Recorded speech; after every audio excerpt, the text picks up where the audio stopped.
현재 전 세계에서 사용하고 있는 대부분의 백신은 저희 국제백신연구소에서 개발한 백신이고,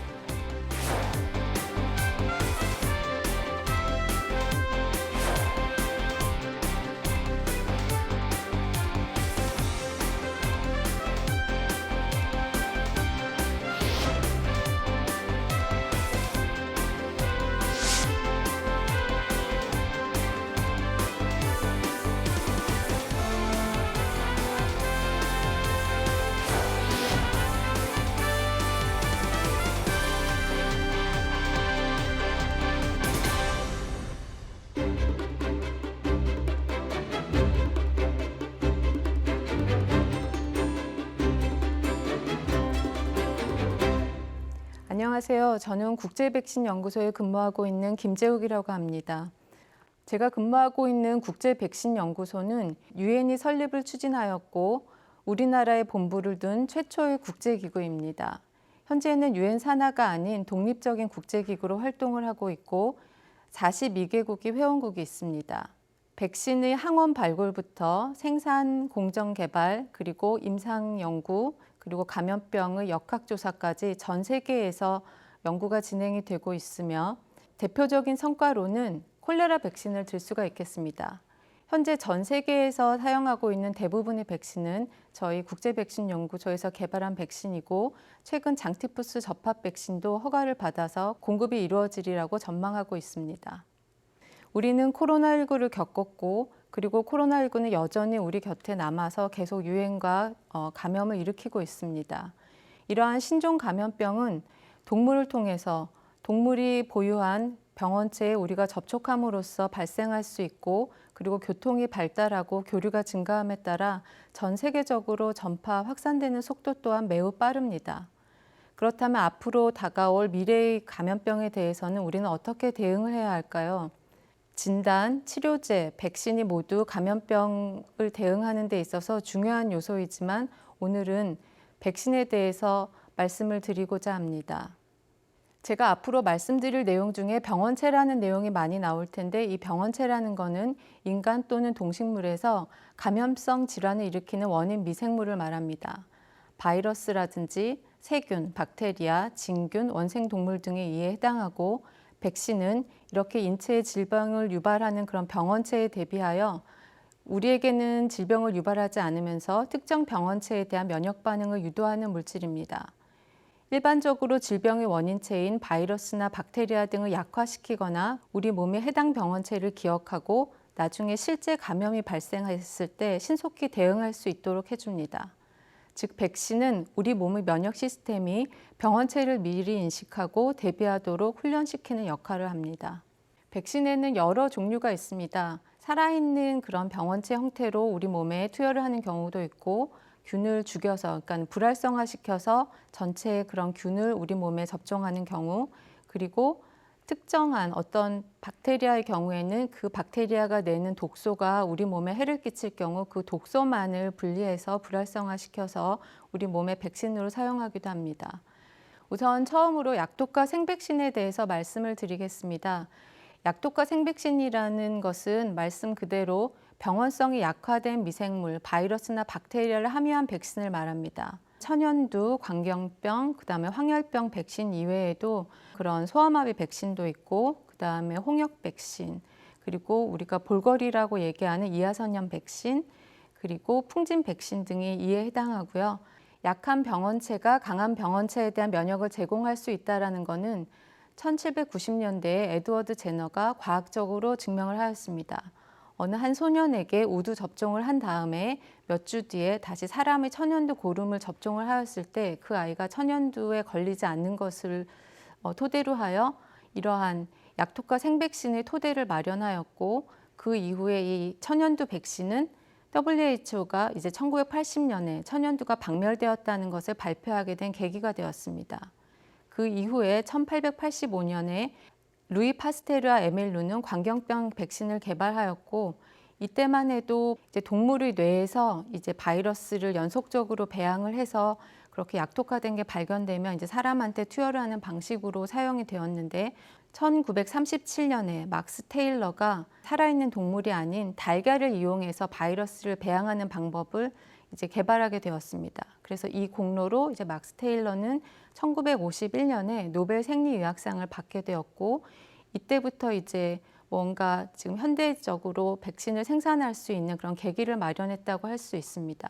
달걀을 이용해서 여전히 황열병 백신과 인플루엔자 백신이 생산이 되고 있고, 최근에는 더욱더 발전하여서 세포를 이용하여서 세포 배양을 통한 바이러스를 생산을 하고 있습니다. 그렇게 해서 준비된 바이러스를 약독화 생백신으로 쓰기도 하고, 이후에 불활성화시켜서 사균 백신으로 쓰기도 합니다.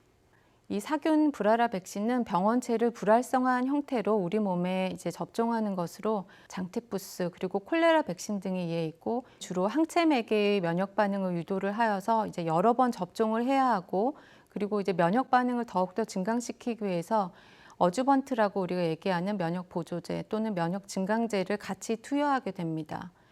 그런데 지금 말씀드린 이런 불활성화 백신의 경우에는 불활화 과정에서 면역 반응을 유발하는 항원 부위가 변형될 수 있다는 그런 단점을 좀 가지고 있습니다.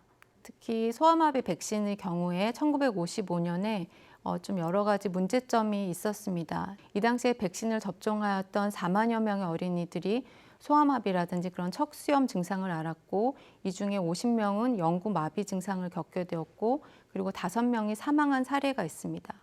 그래서 이러한 사고를 계기로 해서 어떤 생산 과정에서의 어떤 퀄리티 컨트롤, 그러니까 품질 보증이라든지 시험법 등을 좀 더 철저하게 관리해야겠다라는 그런 각성이 있게 되었고, 이후에 백신 생산 과정에서는 철저하게 이제 생산 공정과 시험법 등이 적용이 되게 됩니다.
그리고 다음으로 말씀드릴 백신은 단백질 서브유닛 백신이라는 것인데, 바이러스 백신의 경우에 일단은 바이러스를 무언가 키워야 생백신이라든지 불활화 백신으로 사용할 수가 있는데, 바이러스가 배양이 잘 안 되는 경우가 있습니다. 이런 경우에는 그 바이러스 중에서 특히 면역 반응을 유도하는 데 중요한 그런 항원 부위를 어떤 유전 공학적인 방법을 이용해서 이제 DNA 그런 시퀀스를, 염기 서열을 이용을 해서 제조합 단백질을 만들게 됩니다. 그렇게 돼서 우리가 단백질로 생산을 해서 백신으로 활용하게 된 최초의 사례는 비형 간염 백신입니다. 이러한 제조합 단백질을 발현하는 시스템은 굉장히 다양합니다. 효모도 있고, 대장균에서 발현하는 경우도 있고, 곤충 세포에서 우리가 이런 단백질을 발현할 수도 있고, 포유동물 세포, 그런 세포주에서 우리가 이러한 단백질을 발현할 수도 있습니다.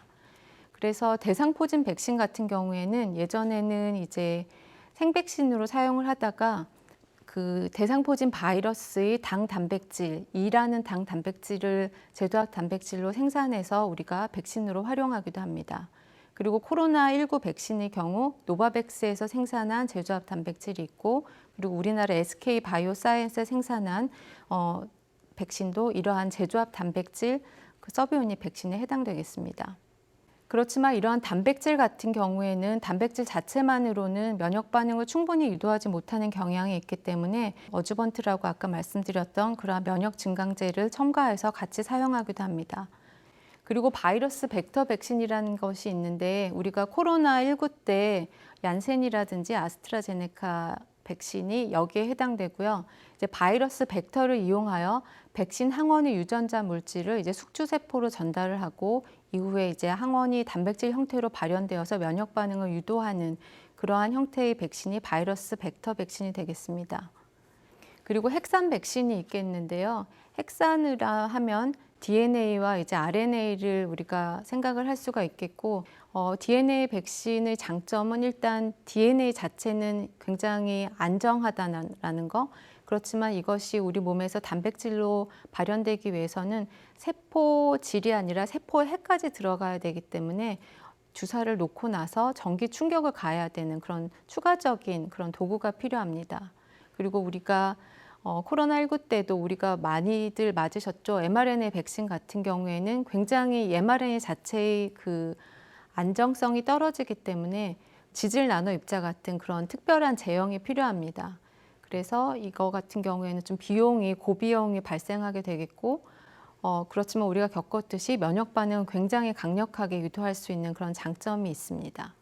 그래서 mRNA 백신 종류는 우리가 지금까지 우리가 맞아왔던 그런 전통적인 그냥 mRNA 백신이 있고, 최근에 이제 일본에서 처음으로 코비드-19 백신으로 허가받은 자가 증폭 mRNA 백신이 있습니다. 이것은 그 내가 원하는 항원 유전자 그 앞에 그 RNA를 합성할 수 있는 그런 효소의 시퀀스를 같이 코딩을 해서 걔가 결국에 내가 원하는 항원 부분의 그 mRNA가 이제 단백질로 변형될 수 있는 그 mRNA의 카피 수를 굉장히 늘려주는 역할을 하게 됩니다. 그래서 적은 양으로도 많은 수의 그런 항원 단백질이 생성될 수 있도록 그렇게 도와주는 역할을 하는 백신이 되겠습니다. 그래서 mRNA 백신 같은 경우에는 이제 공정이 어느 정도 이제 확립이 되어 있으면 새로운 신종 감염병이 발생했을 때 내가 원하는 항원 시퀀스만 알면 생산이 빠르게 진행될 수 있어서 우리가 신종 감염병에 대처하는 그러한 백신 플랫폼으로 지금 현재 굉장히 많은 각광을 받고 있고, 우리나라 또한 이러한 mRNA 백신 개발에 이제 과제를 지원한다든지 많은 노력을 기울이고 있습니다.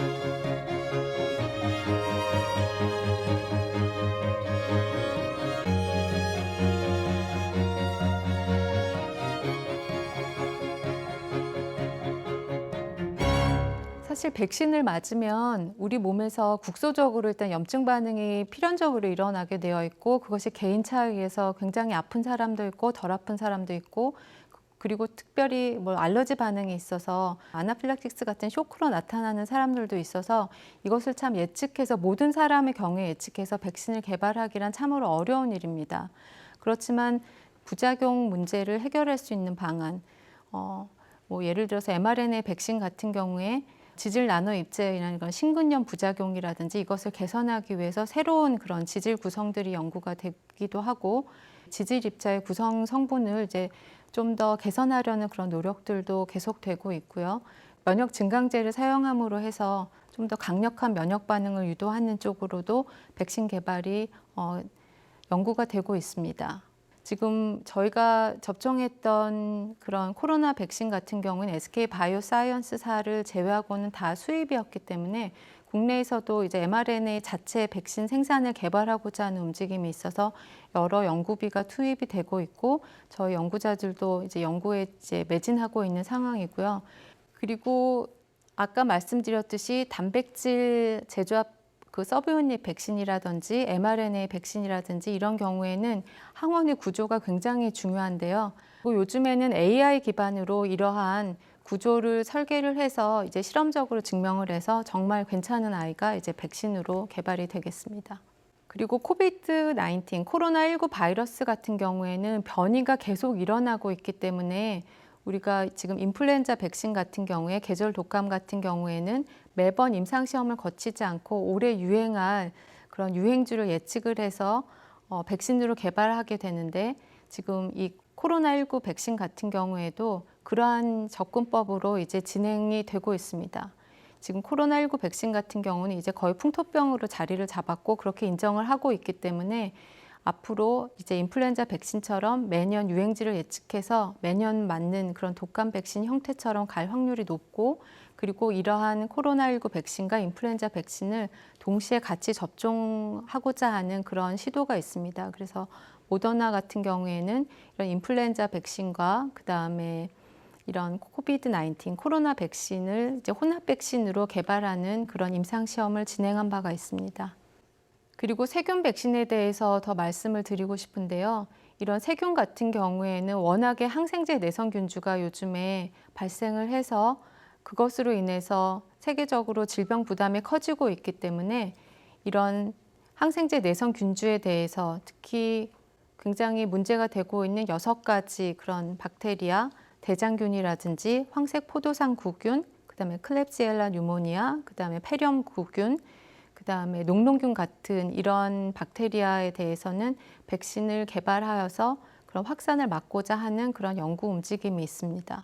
항생제 내성균주로 인한 사망은 2021년에 70만 명으로 추산이 되었는데 2050년에는 연간 1천만 명이 항생제 내성균주로 사망할 수도 있다라는 그런 통계 예측 조사 결과가 발표되고 있고 그 비용 또한 100조 달러로 추산을 하고 있습니다. 그러면 지금 여러분께서는 항생제 내성균주라 하면 백신이라기보다는 치료제, 더 새로운 항생제를 개발해야 되는 거 아니냐라는 생각을 하실 수도 있는데요. 지금 미국에서 폐렴구균 백신이 약물 내성 침수성 폐렴구균 질환 비율에 미친 영향을 들어보시면 생각이 아마 바뀌실 겁니다. 미국에서 폐렴구균 백신이 약물 내성 침수성 폐렴구균 질환 비율에 미친 영향을 2009년과 2013년을 비교해 보면 마크롤라이드계 항생제 내성균주는 백신이 도입된 이후에 63% 감소하였고 페니실린, 테트라사이클린 등 다른 그런 기타 항생제에 대해서는 약 80% 이상 항생제 내성균주가 감소되었습니다.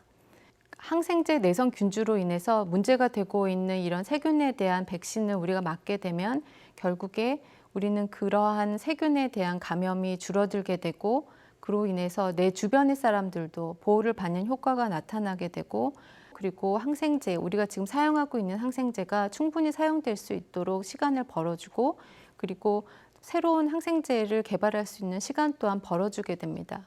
그러므로 이제 항생제 내성이 문제가 되고 있는 균주에 대해서는 백신을 개발하여서 보급하는 것을 여러 세계 각국에서 현재 노력을 하고 있습니다.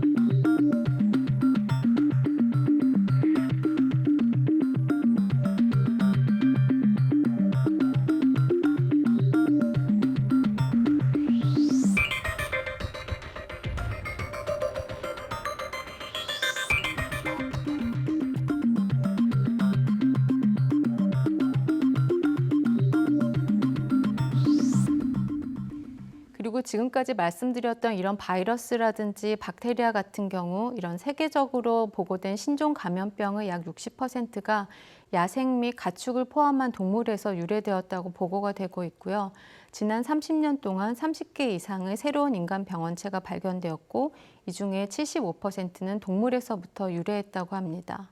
그래서 이러한 백신 분야에서도 이런 분야를 분리하지 않고 인간, 동물, 생태계의 건강을 최적화하는 접근 방식으로 원헬스를 주장하고 있습니다.